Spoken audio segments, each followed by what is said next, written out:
भारतीय cricket board ने विराट कोहली को 10 दिन की छुट्टियों पर घर भेज दिया।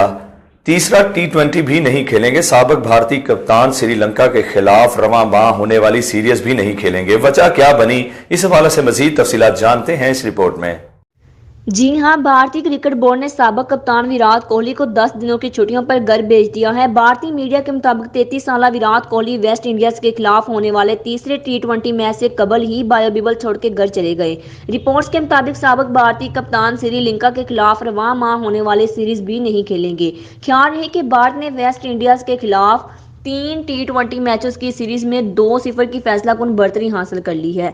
गुज़िश्ता रोज खेले गए दूसरे टी20 मैच में भारत ने मेहमान वेस्ट इंडीज को 8 रन से शिकस्त दी थी। मज़कूरा मैच में विराट कोहली ने 41 गेंदों पर 42 रन बनाए थे। उनकी इनिंग्स में 7 चौके और 1 छक्का शामिल था।